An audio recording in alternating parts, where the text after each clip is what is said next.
குற்றம் இல்லாத மனிதன், கோவில் இல்லாத இறைவன், மாண்புமிகு மக்கள் திலகம் எம்ஜிஆர் அவர்கள்.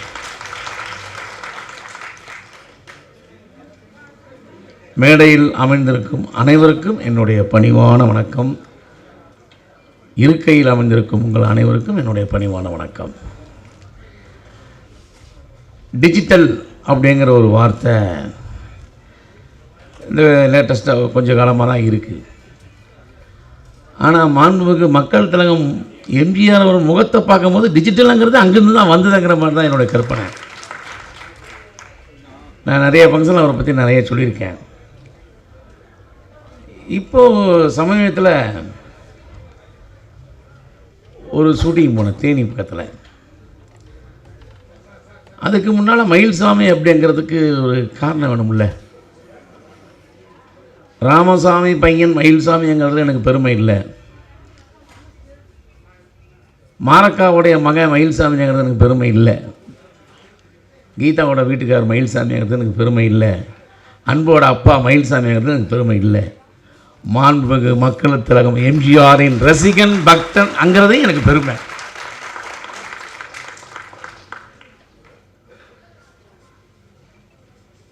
நிறைய நாள் உயிரோடு இருக்கணுங்கிற ஆசை இல்லை. அதே மாதிரி இருக்கும் வரை உதவி செஞ்சுட்டு இருக்கிறங்கிற ஆசை எனக்கு இருக்குது.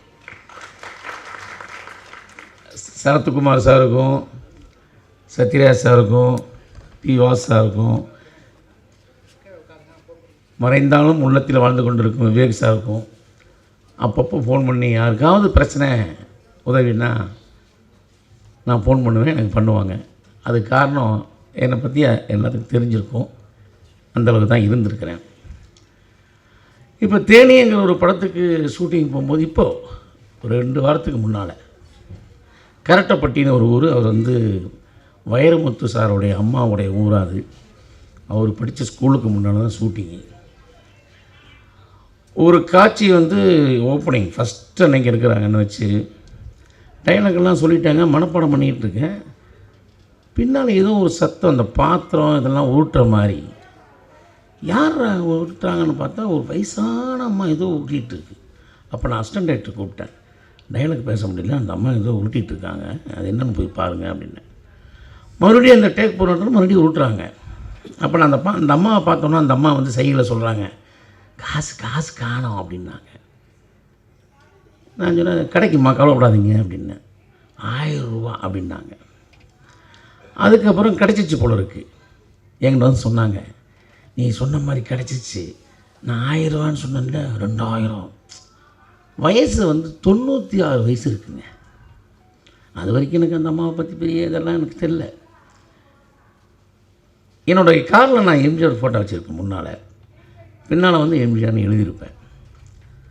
அந்த காரை பார்த்துட்டாங்க எம்ஜிஆர் ஃபோட்டோவை. அது அவங்க வீட்லேயும் கட்சி ஆஃபீஸில் எனக்கு ஃபோன் பண்ணி கூப்பிட்டு இந்த ஃபோட்டோவை நீங்கள் வச்சுக்கோங்கன்னு கொடுத்தாங்க. 96 வயசான அந்த அம்மா அந்த ஃபோட்டோவை பார்த்த உடனே எங்கள் அப்பா அப்படின்னு அழுதாங்க. எனக்கு அப்போ தான் தலை நினச்சிக்கிட்டேன், ஒரு நல்லவனுக்கு நம்ம ரசிகனாக இருக்கோம், ஒரு உண்மையான மனிதனுக்கு நம்ம பக்தனாக இருக்கோம். பஞ்சு டைலாக் எழுதுங்கன்னு புல்லு வாங்கி கொடுக்குறாங்க, காசு கொடுக்குறாங்க. எம்ஜிஆருக்கெல்லாம் தானாக வந்த டைலாக் தான். நம்பியார் சொல்லுவார், நான் பயங்கரமானவன் அப்படிம்பார். இதுக்கு மேலே வார்த்தையே இல்லை. எப்படி இந்த பயங்கரமானதுக்கப்புறம் வார்த்தை தான் இருக்கா? நான் பயங்கரமானவன். எம்ஜிஆரில் நான் பயப்படாதவன். இந்த டைலாக்லாம் யார் சொல்லி எழுத்துது? தானாகவே வருது. பாட்டுலையும் சரி. இப்போ சரத்குமார் சொன்னார், செய்தி என்ன சொன்னார், எத்தனை பாட்டு புலமை பற்றின எழுதுகிறார் பாட்டு. அவர் முதல் எழுதின பாட்டு ஒன்று குடிந்த கோவிலில். அதுக்கப்புறம் உலகம் சுற்றி வாழும் எலெக்ஷன் எழுதுகிறார். நமது வெற்றியின் நாளை சரித்திரம் சொல்லும், இப்படை தோற்றினும் எப்படை வெல்லும் அந்த பாட்டை எழுதுகிறாரு. அதில் எம்ஜிஆருக்கு ரொம்ப பிடிச்ச வரி அடிக்கடிக்கு புலமை சொல்லி காட்டுவாருங்கிட்ட. அது எப்படி அந்த வரி எழுதினார், எம்எஸ்வி எப்படி அந்த இடத்துல கம்போசிங் அப்படி போட்டார். நல்லது நினைப்பது அறிவாற்றல், நல்லது நினைப்பது அறிவாற்றல். நல்லது நினச்சா நீ அறிவு, தப்பாக நினச்சின்னா நீ அழிஞ்சிருவ. இந்த வரி எம்ஜிஆர் ரொம்ப பிடிச்சிருந்தான். ஒரு வரிகளும், அதாவது எம்ஜிஆருக்கு எழுதின பாடல்கள் எல்லாமே அவருக்கு எழுதின பாட்டு தான். ஆனால் அவருக்கு பாடினது எல்லாம் நம்மளுக்காக இல்லையா, எல்லாமே நம்மளுக்காக. ஆனால் இன்றைக்கி சைதையா அவர்கள் ஒரு ஆடியோவில் போட்டு காட்டும் போது நீங்கள் கைத்தட்டிட்டீங்க. அது தலைவர் நல்ல இடத்த சொல்லியிருப்பார். என்னையே எடுத்துக்கொள்ளுங்கன்னு சொல்லும்போது நீங்கள் கைத்தட்டிட்டீங்க இல்லையானே. நான் அப்பப்போ நினைப்பேன், எத்தனை வருஷத்துக்கு முன்னால் தன்னை தானே சொல்லியிருக்காரு. அதே மாதிரி நீங்கள் ஒன்று மட்டும் நீங்கள் பார்த்துக்குங்க, எந்த படத்துலையுமே தலைவர் எம்ஜிஆர் அவர்கள் தன்னை தானே புகழ்ந்து கொள்ளவே மாட்டார். மற்றவங்க தான் புகழ்வாங்க. ஆனால் ஒரு படத்தில் எம்ஜிஆரே புகழ்கிற சீன் வந்துருச்சு. அது எப்படி வச்சுருக்காரு தெரியுமா? உலகம் சுற்றுவாளிவானங்கிற படத்தில் கிளைமேக்ஸ் 20 நிமிஷம் எம்ஜிஆரே இருக்க மாட்டார் ஃப்ரேமில். நீங்கள் இன்னொரு படம் பாருங்கள், ஒரு எம்ஜிஆருக்கு மாஸ்க் போட்டு கிய்யாம் சுத்த விடுவாங்க, இன்னொரு எம்ஜிஆருக்கு டூ போட்டு அப்படியே சல்ல வந்துட்டுருப்பார். இவர் டேரக்டர் மட்டுமே பண்ணியிருந்தார். ஸோ அந்த உலகம் சுற்றுவாளிங்கிற படத்தில் எப்படிலாம் நினச்சி ஒரு பேப்பர் பிரிப்பார், ரகசியம் 3வது ரகசியத்தை எடுப்பார். உருளையாக போய் ஒன்றா கலெக்ட் பண்ணி 3வது ரகசியத்தை பிரிக்கும் போது பேப்பரில் ரவுண்டாக ஓட்டையாக இருக்கும். அந்த பேப்பர் எடுத்து ஏற்கனவே எழுதி வச்ச பேப்பர் மேலே வைப்பார். அந்த எங்கெங்கே ஓட்டை இருக்கும் அதுலேருந்து லெட்டர்ஸ் எழுதி அதில் இந்த இடத்துல இந்த இடம் இது இருக்குது அப்படிங்கிறது. அப்போ எம்ஜிஆர் சொல்வார், எங்கள் அண்ணனோட அறிவை பார்த்தியா அப்படின்னு. தம்பி ராஜு, அண்ணன் முருகன், ராஜு சொல்கிறாரு, எங்கள் அண்ணனோட அறிவை பார்த்தியான்னு. யாரை சொல்கிறாரு? அவர் தான் சொல்கிறாரு. ஆனால் காட்சிகள் எப்படி? அந்த மாதிரி பாடலும் காட்சிகளும் எல்லாம் அமைத்தது எனக்காகவே. சத்தியமாக சொல்கிறேங்க, சாப்பிட்ற சத்தியமாக சொல்கிறேன். என் வீட்டுக்கூட பேரே நல்லவன் வாழ்வன் தான். 2வது என்னுடைய நடு ஹாலில் மட்டும்தான் எம்ஜிஆர் போட்டான். என் அம்மா அப்பா அண்ணன் தம்பி எல்லாமே வெளியே தான், எல்லாம் வெளியே தான். ஏன்னா எல்லாத்துக்கும் இந்த ஆசை இருக்கும்ல. எம்ஜிஆர்கிட்ட அந்த ஆசை கிடையாது. எவ்வளோ வந்தாலும் இந்த எடுத்துக்கோ. பல முறை சொல்லியிருக்கேன், பொங்கலுக்கு காசு கொடுக்கணும் தொண்டனுக்கு, ஒர்க்கர்ஸுக்கு பணம் இல்லையே, அப்படி என்ன பண்ணுறது மண்டையை சுரிஞ்சிட்டு இருக்கும்போது தான் நான் ஏன் பிறந்தன் படம் புக்காச்சு. 14 லட்ச ரூபா அதை வாங்கி கொடுத்தவர் வியாட்நாம் சுந்தரம். பாருங்கள், ரசிகனுக்கும் தொண்டனுக்கும் கொடுக்கறதுக்குன்னே ஒரு படம் ஒத்துக்கிட்டாரு.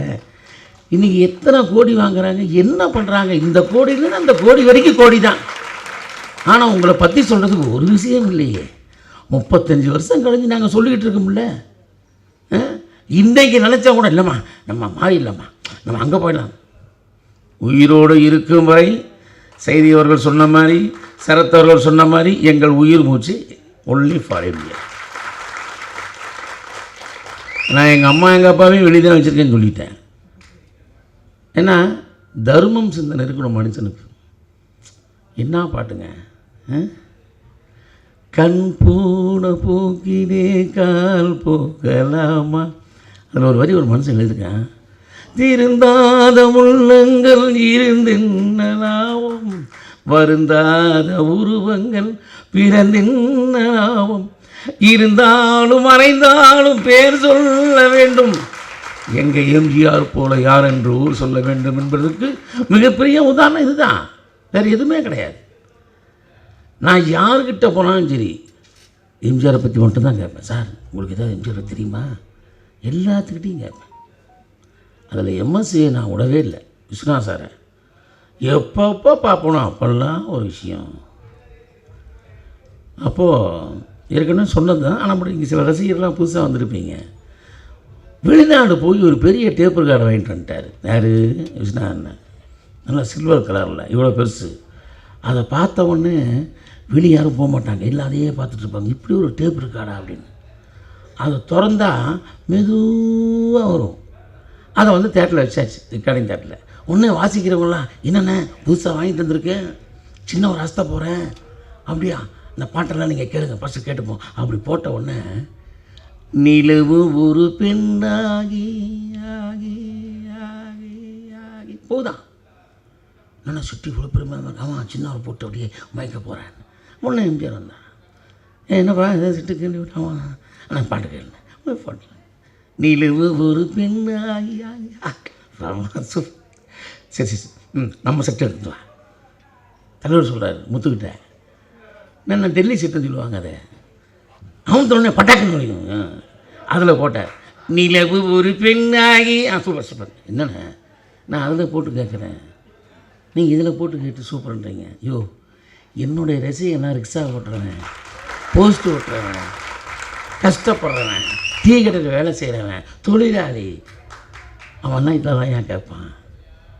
அப்போ நான் இதில் தான் ஏன் கேட்கணும். நான் ஒரு மனிதன் பாட்டை கூட இதெல்லாம் கேட்கணுன்னு பாருங்கள், எப்படி வளர்ந்துருக்கான் பாருங்கள்.